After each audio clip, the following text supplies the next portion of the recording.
This segment of Packard Pokes At was made possible by patrons of the show and viewers like you.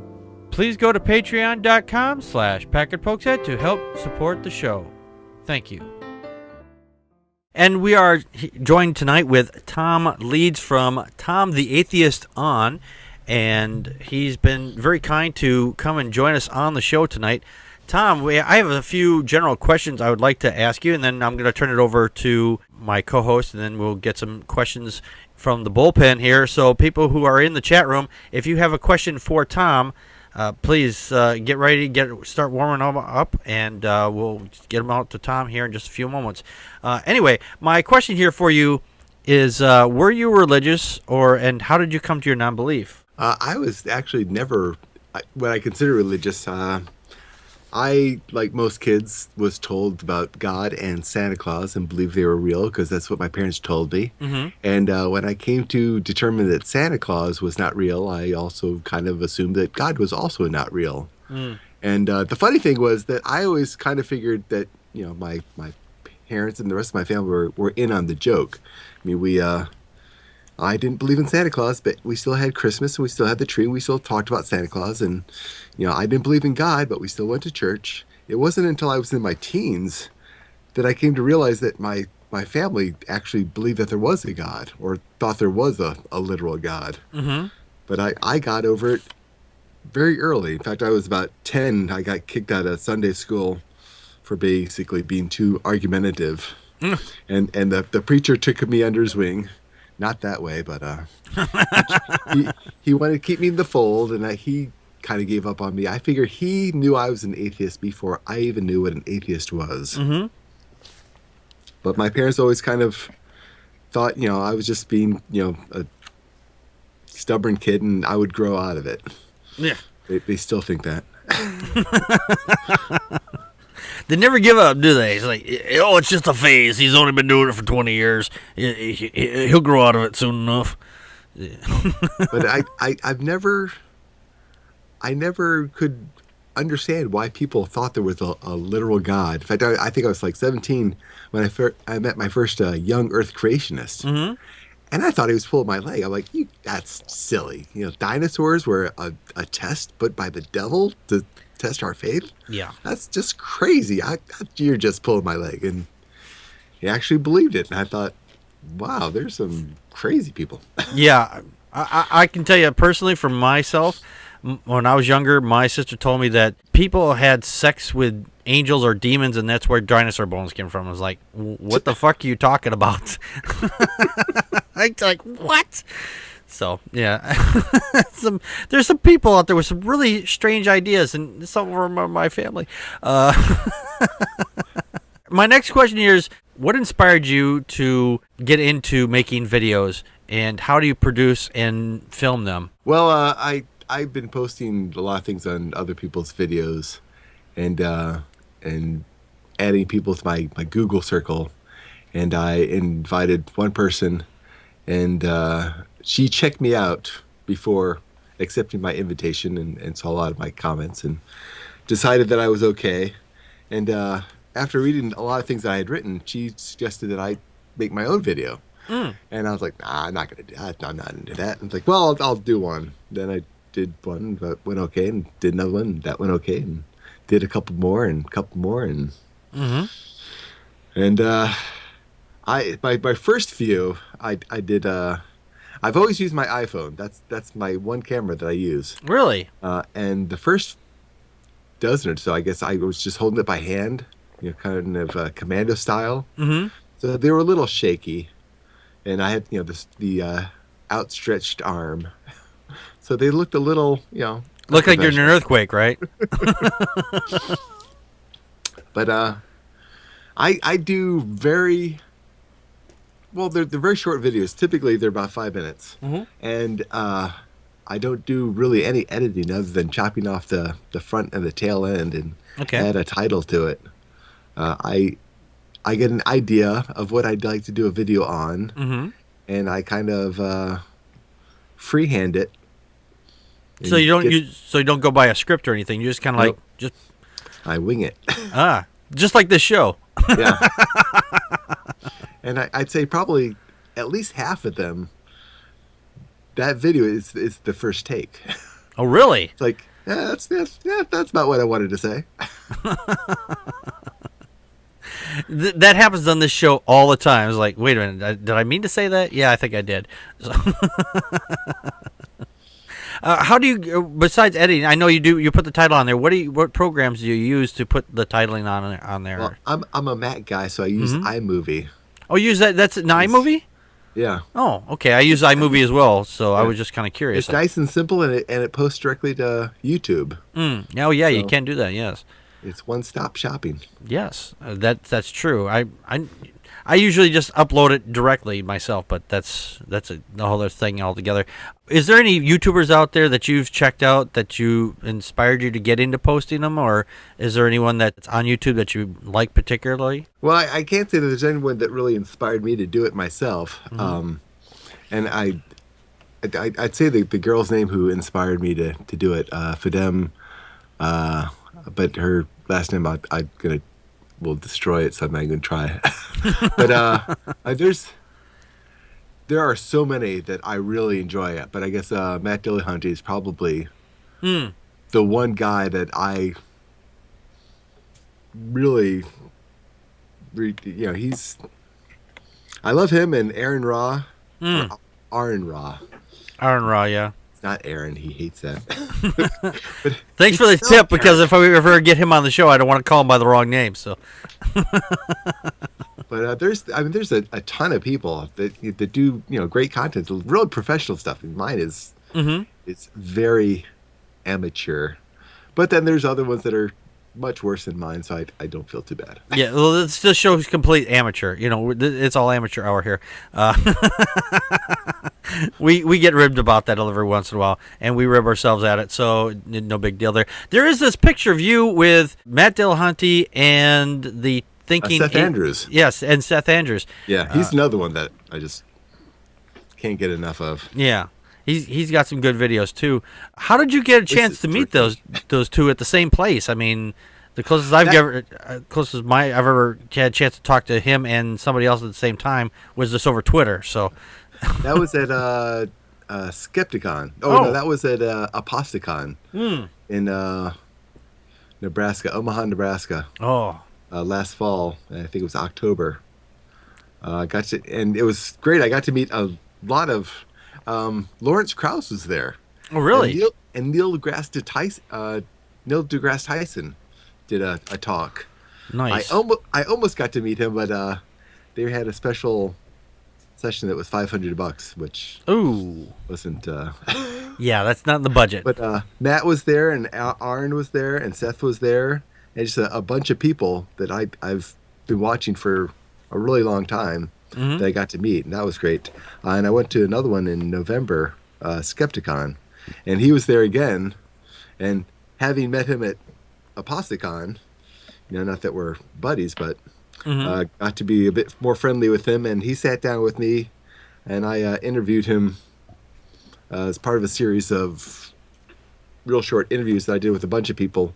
Really? For Skepticon. I'm gonna have to see. I didn't see those ones in your video lineup. I'll have to look through those again. Maybe I missed it.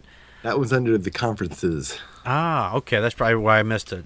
That's possibly why. Oh, and Cara Santa Maria, she's another one. She was at both of them.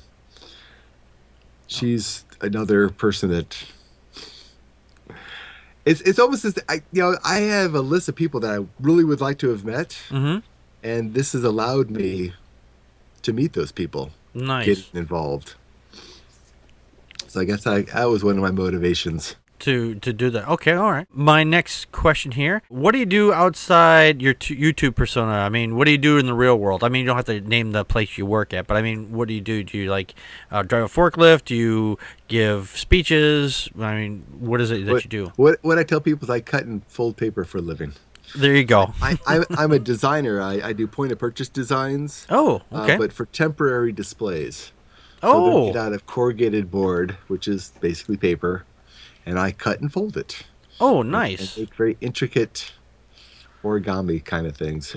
Okay, so this is like the Very displays you just large like see in a store where it's like the promo centers. Exactly, that's what I do. Okay. It's I do a lot of work for Pepsi and Anheuser-Busch, and if you've ever seen an H&R Block display, Yes. there's a very good chance that I'm the designer of it. Nice, and you're that's cool that you actually got around the chance to design all that stuff. That's awesome. That's awesome. All right, I'm going to turn over the questions to my co-host here. Dana, what's your questions for Tom? I don't have too many, but the one thing I always like to ask Packard's guests are, have you ever had any death threats? No, everyone I've dealt with has been really supportive. I get people going, "Oh, you're just full of crap," but that's about the most violent I've had towards me. Most people have been very supportive and appreciative of my efforts. And it's funny, I hear all the time of people who've gotten threats from people. And I'm very outspoken as an atheist, have been my entire life. And the closest thing I got to a threat in the world was in college. I was talking to some guy in the student union for 10, 15 minutes.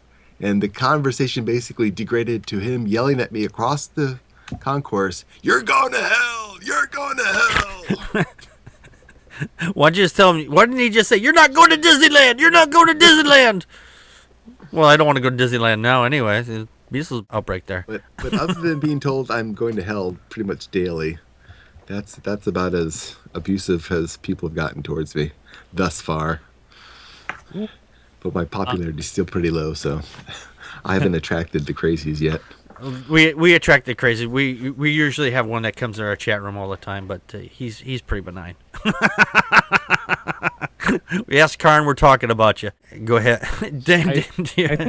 I think I've been subscribed to your YouTube channel pretty close to since it's your inception. I think the video that I think got forwarded to me was the one that I think has the most views on your channel. The really short one that's You May Be an Atheist. Yeah. The one you did outside. Yeah, that was my my channel, whatchamacallit, the intro video for quite a while. Now I'm circulating the other ones that I've done, but that was what do they call it? Not the channel. Promo? Yeah, your promo vid? I guess the promo. Hold on a second. What? Well, they were getting an echo. Sorry, my wife is. Oh, no worries. Got one too. But I did that specifically to be an intro to my channel, and I did a bunch of real short vignettes asking questions. That's probably my most, well, it is definitely my most edited video. But it was just, to give an idea of what my channel was, what I wanted to achieve with answering those kind of questions. I had a quick question myself. In a recent video you did yesterday, there was a death in the family, as it were. It was the hamster that passed away. Yeah. Yeah. I think, honestly, in that regard, I think you did the right thing to let her, experience the animal showing, hey, that things die, that nothing is permanent.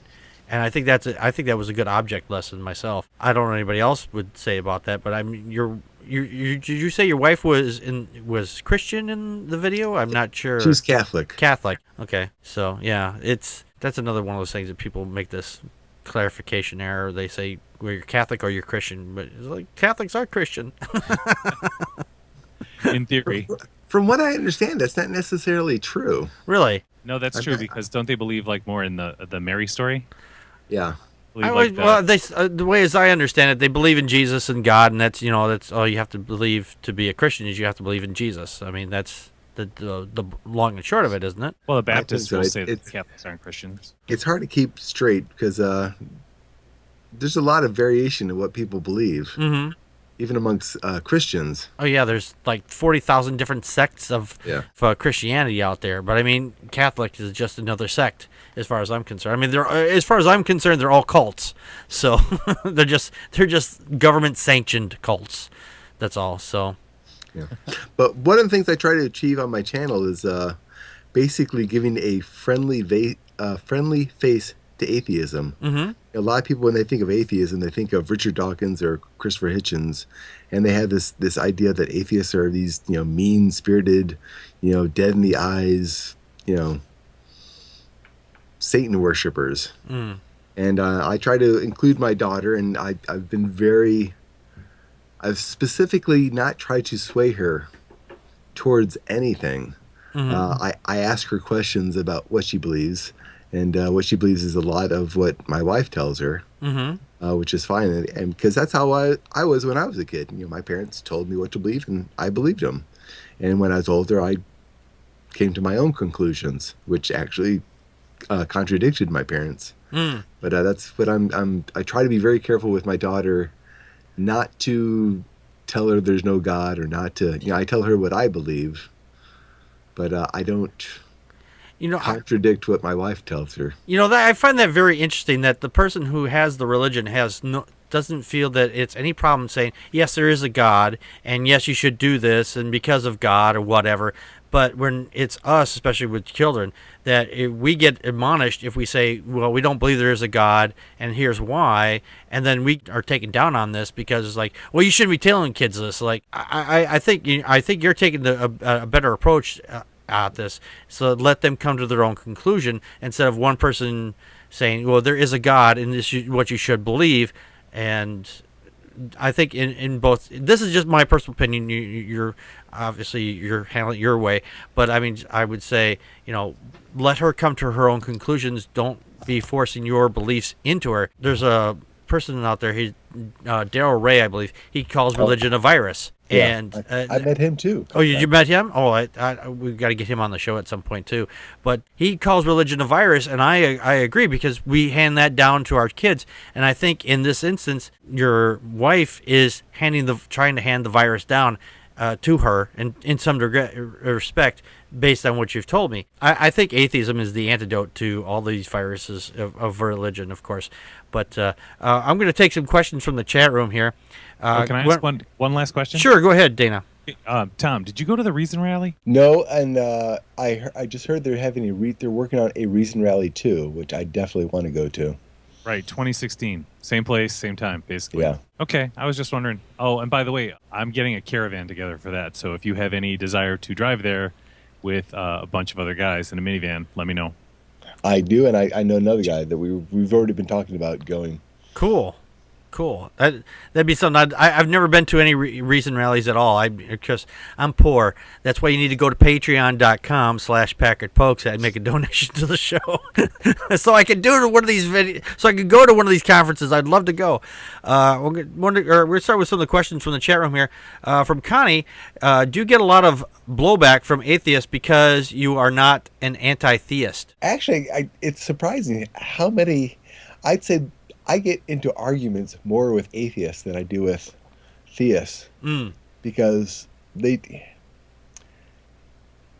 I don't even know what it is. It's like Neil deGrasse Tyson seems to be a hot button for anti-theists, because even though he's an atheist, he's not an outspoken atheist. He goes by agnostic because he doesn't want to deal with it. He doesn't want it to be a question. He just wants to it's not a part of his life, and just doesn't want to deal with it. Right. And he'll say things like, Godspeed. It's like, oh, you said God, you must believe in God. And if you're an atheist, you wouldn't say God, which I think is just crazy. Yeah. But there's some people who think, in order to be an atheist, you need to, excise religion completely away. You mean like to excise the language from our lexicon?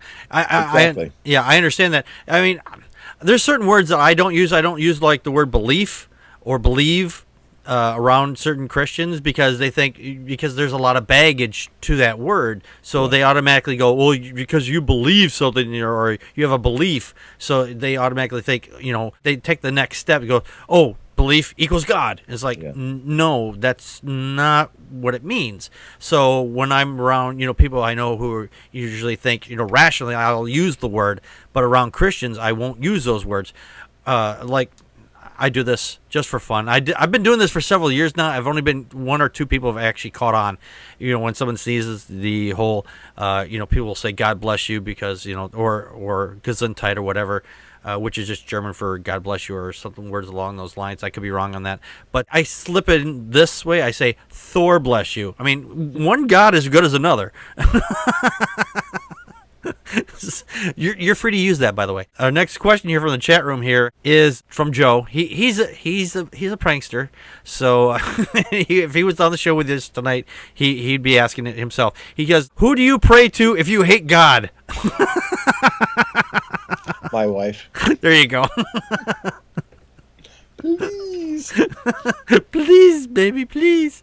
Another question from Joe. I think this one here is a little bit closer to serious. He goes, as an atheist, would you consider yourself A, smug, B, spiteful, C, resentful of God? And those are exactly three things that I do my videos for, is try to dispel that opinion that people have.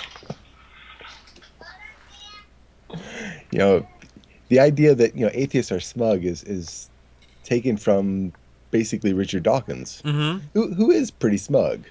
But and it's funny, I used to hate Richard Dawkins. I thought, what an arrogant bastard.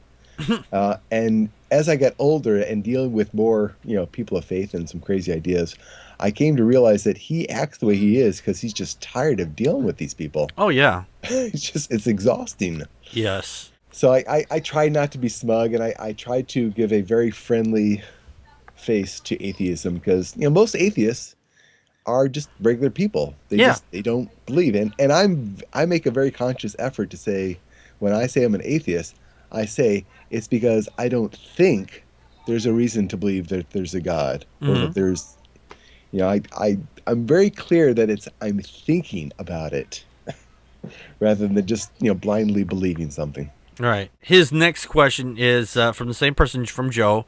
And, of course, like I said, he's a jokester. He says, was your grandfather a monkey? Well, great, about 600 times, yes. Probably. Well, we do share a common ancestor. A monkey-like animal. Yes. Another question is, why do you believe evolution big banged you here by chance? That's a question we get a lot of from fundies. Joe, of course, he's not a fundy. He's just playing one on the thing here. He's playing devil's advocate tonight. I would say I don't believe in evolution. I don't need to believe in evolution. Evolution doesn't care what I believe. Right. I see that evolution is a real thing by the evidence, which is overwhelming. Yes, I get that question as well. I say I don't believe in evolution. I don't have to. It's already proven itself. There's facts to back it up, so I don't need to believe it. If it's like I don't need to believe in cars because they're fucking a fact, know. It's like that old joke. If you don't believe in hospitals or big trucks, you get hit by a big truck. You believe in both real quick, Yeah. Yeah, there you go. Hey, kudos to Joe, who has basically turned Big Bang into a verb. Yeah. You big banged you into existence. Some other questions here. Joe seems to be monopolizing our questions tonight, but of course we don't have too many people in the chat room at the moment. Why don't you go to a church sometime? I actually go to church quite a bit. Really? I go to church more than my family does, and they actually believe. I go, and mostly Catholic church because my best friend's Catholic, my wife's Catholic. And when I go visit family, I go when they go, and I do it as a courtesy, and I go also to hear the stories to remind myself of how crazy some of them are. I don't think I could do it. That's awesome. The Christmas service, this year was talk about Mary and Mary was born without sin, and that's why she she was praying because she was complete, God made her without sin. And I was thinking, well, why didn't God just make everyone without sin? Then we would have, Yeah. That's a good question. Why didn't he? I didn't see this one, but this is from Connie. Says it's not about atheism, but she asks, do you start your own seeds for your garden? Do I start everything from seed? Yes. Yeah. Well, it just says, she just says, do you start your own seeds for your garden? So I don't know what she means by that exactly. Start from seed. I'm sure. Well, I suppose you can't just put imaginary ones in there and go, okay, something's going to grow here. I'm going to make some seeds and then grow things from them. Right. I created them in the laboratory. The lightning and... Yeah. What are you, God? Yeah. You know, not only do I what they start say thinking about from gardening, seeds, but right? I'm one of those people who takes the seeds from last year's crops and plants them the current year. Okay, so I take you're a heavy gardener then, right? Yeah. Okay. In fact, I had played with the idea of having another YouTube channel, The Atheist Gardener. Oh, that would be interesting. That'd be an interesting channel. I'd subscribe to that. But it's it's surprisingly time consuming. You know what they say about gardening, Tom? Growing your own food is like printing your own money. It is. In a way, it is, yeah. A comment from Joe here. He says, I went to Christmas Eve Mass this year. I stayed 60 seconds because I was tempted to steal the baby Jesus. Joe. He did it, too. Well, I like taking my picture in the churches in front of the iconery. And I usually get some family member going, aren't you afraid of getting struck by lightning? Does this church not have a lightning rod?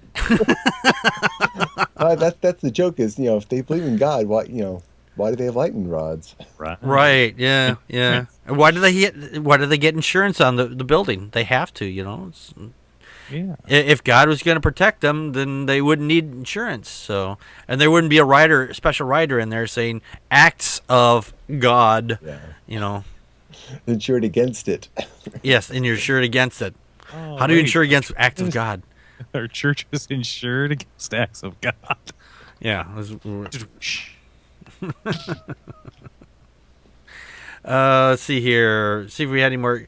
Do we have any other questions from the chat room here? Joe's been monopolizing most of them. Did you have another question for Tom, Dana? Yeah, I don't really want him to out himself, but just give me a rough idea of where you are in the state. About 5 miles south of Midway Airport. Oh, Southsider. Yes. Good on you. Okay, I'm in the Rockford area, which is a hike from you, but yeah. Not if you have a car. They have these new things called cars. You can drive around in them. Well, it's funny. I usually tell people, because I talk to people all over the world, basically, and I say I live on, south of Chicago, and South Chicago is basically a place, and I had a lot of people say, isn't that a scary place for you to live? And I didn't realize they were thinking the south of, I guess, North Avenue, or where it's a little rough neighborhoods. But I'm not in the city. I'm out of the city. I'm in the safe area. Right. So you're south of Cicero? Yeah. In fact, I've lived in Northbrook and Wooddale and Bensonville and Berwyn. My wife is giving me the evil eyeball. I'm more of a north suburban. Got Arlington Heights, Mount Prospect, Elk Grove Village, and then Rolling Meadows, and then finally Rockford. Well, I'd love when I moved to Berwyn. Remember Berwyn? Berwyn. Just a quick question myself here, Tom. Were you yourself born in Illinois, or? No, I was actually born in Pennsylvania. Oh. I've moved like 30 times before I moved here. Ah. And no particular reason. My dad was not in the military. We just moved around a lot, and I basically got that bug. So yeah, I know. Once I moved out, I moved a lot. But then I got married and had a kid, and now I've stayed put for quite a while. Nice. Yeah, I know that. I know that feeling. My family moved around quite a bit also. Real quick here, on your picture here, you have the atheist symbol on your arm. Is that on the picture, or is that a tattoo? That's not a tattoo. Okay, I was gonna say that's a big tattoo, but it's not. And I see you also had your daughter in a few of the videos that you've done. How does your wife feel about that? The fact that you're, I wouldn't say introducing her, you're letting her think of the stuff for herself when she asks you questions and whatnot, and you tell her how your position is. How does she react to that when your daughter says, "Well, Daddy says this," and then does she contradict what you say, or does she go, "Okay, well, we'll discuss this another time"? She's standing right here. Would you like to answer? No, I say I didn't know that you have videos in there from Abby. Why do you have videos in there for? That I didn't know. You should tell me No, before you. you've seen them. In fact, that Nah. there's one where you can hear her yelling from the window. Go, what do you have her in your video for? Don't have her in your video. What are you telling her? I'm just asking her questions. Just too little to know what she wants. And Well, what she needs to. that's why I don't tell her anything. I just ask her what she thinks. And basically, I've gotten in some trouble with talking to my nieces and nephews and asking relatively leading questions on what they have been told about religion. Mm-hmm. Basically, pointing out the conflicts in the stories and why they don't really make any sense, and why you're going to believe something that doesn't make any sense. Right. And I suppose their parents go, "What are you telling their kids this for?" Yeah, pretty much. Yeah. Like, don't talk to them anymore. Tom, right? Yeah. You that crazy godless Uncle Tom. Yeah. But actually, my wife's family probably appreciates me a little bit more than my family. My family is some members are pretty upset that I'm so outspoken. In fact, my stepmother has gone as far to say is the videos I do make her sick to her stomach. Oh, gee. I've seen your videos. If you were doing videos like the Amazing Atheist was doing his videos, then I could say yeah. But your videos are rather benign as far as the compared to a lot of the atheists that are out there on the internet right now. Yeah, I mean my whole shtick is basically saying atheists are friendly, normal people. Mm-hmm. I have fairly strong opinions about things, and that's what I do the videos on. Mm-hmm. But basically, I don't say religion is bad or believing in God is bad. I say it's kind of ridiculous at times, but I don't fight religion. I don't have a deal so much with religion. I have a conflict with people who think God is a literal force. Mm-hmm. I think it's counterproductive. Definitely. I understand that. Well, it says we're not getting any more questions from the chat room. Torvian said that he had asked one, but I think we kind of answered it earlier in the show, so we'll go by that anyway. And we'll be back next week with our regular short show. And we, of course, want to thank Tom Leeds for joining us tonight. Tom, thank you again for joining us at this late hour to, chew the fat with us. Yeah, no, this was great. I enjoyed it very much. Thank you very much.